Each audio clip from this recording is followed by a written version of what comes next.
Olá pessoal, tudo bem com vocês? Eu gostaria de saber quem já conviveu ou conhece uma criança que aparentemente não tem educação.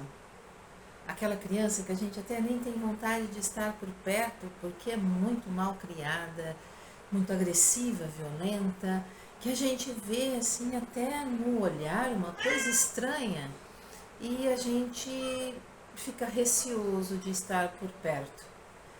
Conhece alguém assim ou tem alguém próximo a você assim?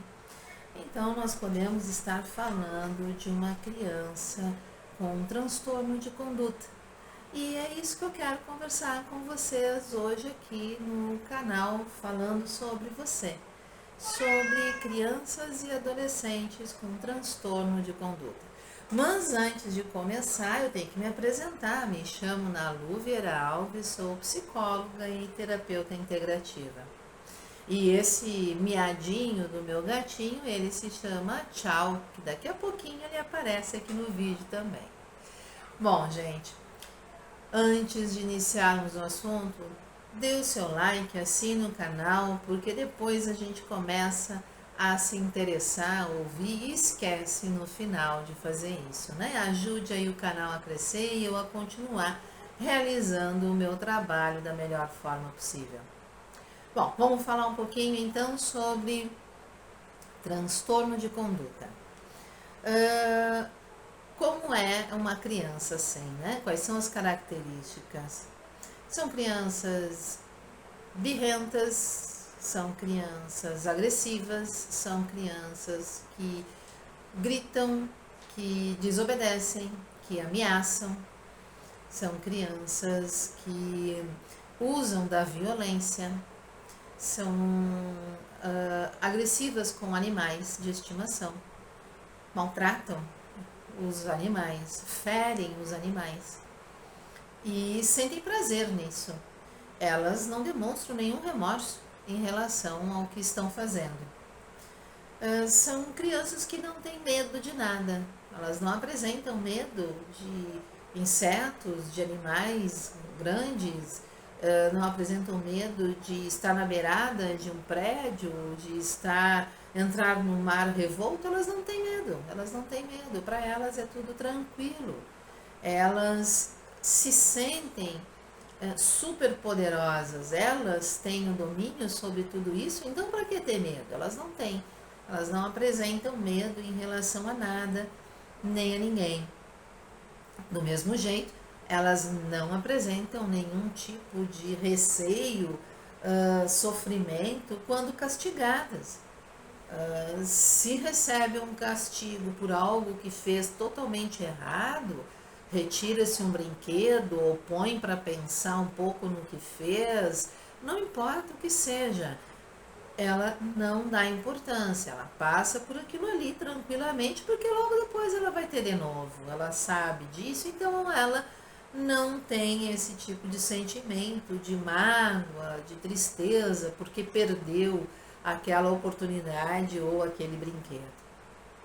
Uma criança com transtorno de conduta, ela transgride todas as regras, seja em casa, seja na escola.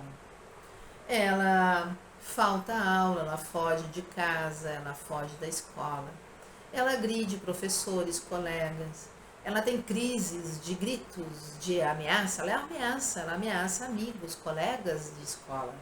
Se não fizer o que ela quer, vai apanhar. Se não fizer o que ela quer, vai perder o seu material. Enfim, ela ameaça. É uma criança que desde cedo faz bullying, por exemplo, né? Então, é uma criança que não tem freio, ela não se importa com o que vai acontecer com o outro, muito menos consigo. Ela simplesmente faz.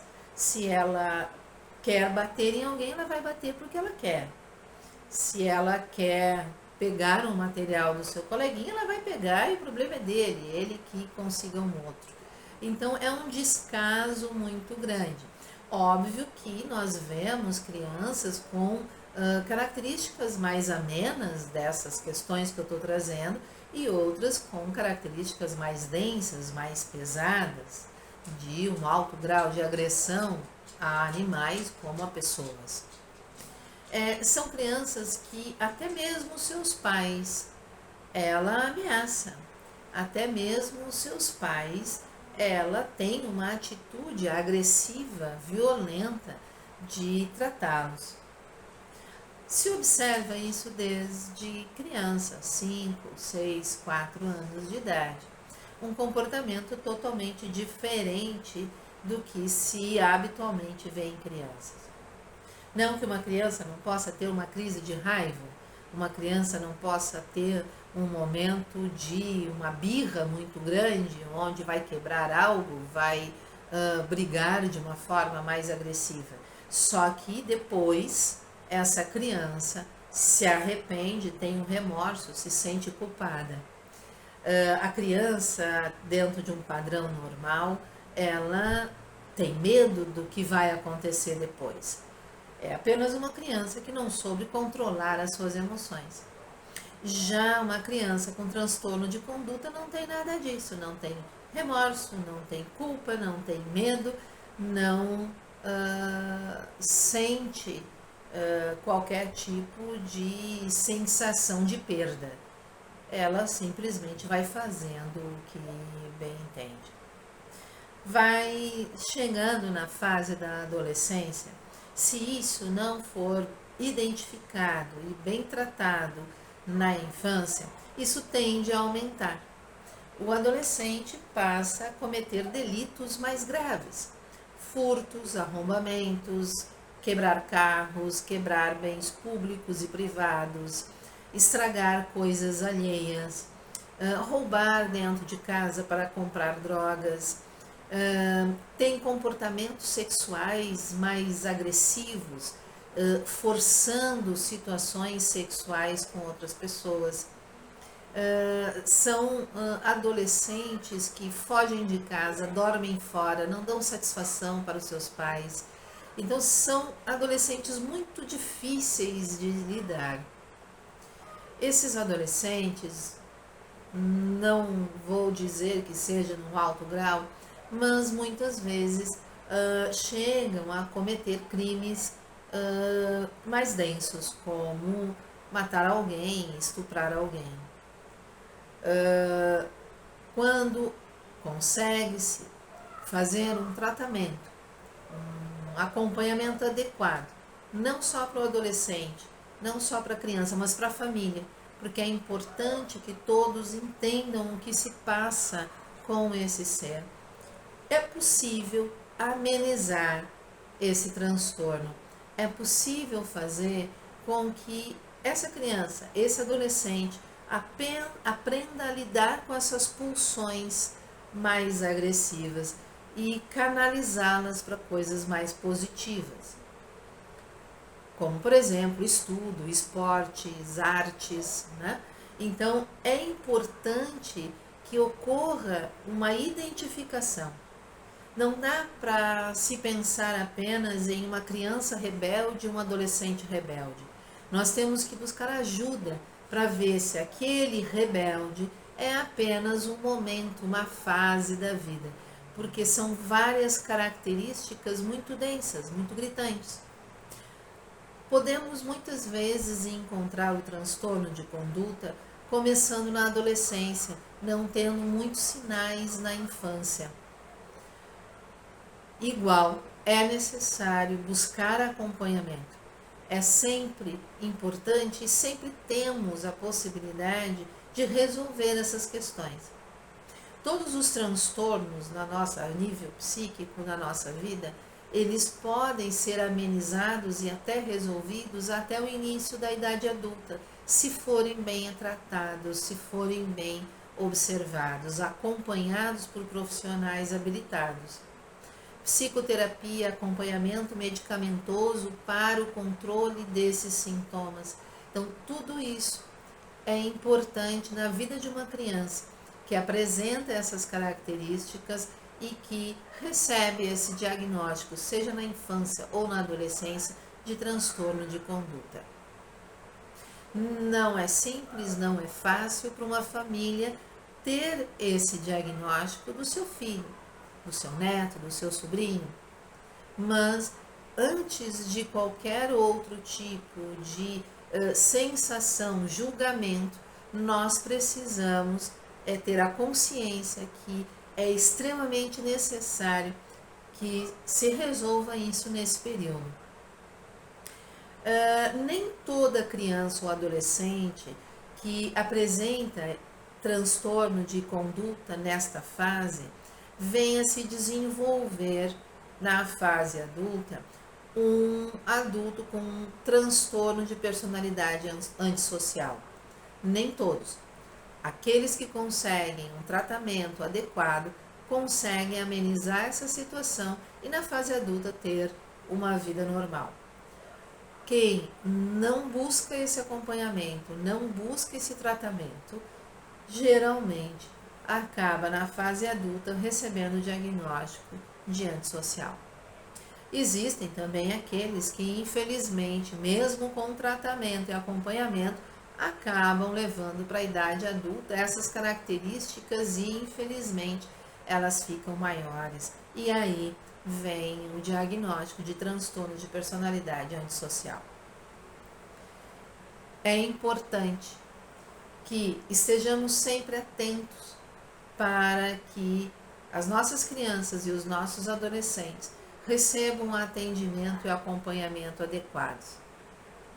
Depois, não adianta a gente olhar para trás e pensar se eu tivesse feito. Então, nós temos que fazer, naquele momento em que estamos observando o comportamento de nossos filhos, de nossos amigos, de nossos parentes, para que possamos dar uma situação melhor para a vida de cada um deles. Essas crianças, esses adolescentes, se bem atendidos, conseguem desenvolver uma vida adulta de uma forma tranquila.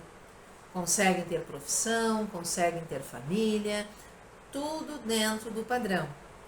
Mas é importante o acompanhamento. Mas, Nalu, de onde vem isso, né? De onde vem esse transtorno? Como é que uma criança tem isso, um adolescente?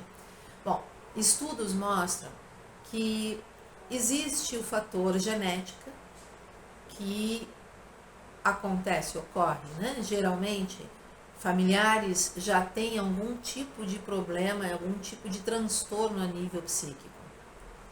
Existem os fatores ambientais, ou tipo de família que se tem, tipo de local onde se vive, as relações que se estabelecem ao longo da vida.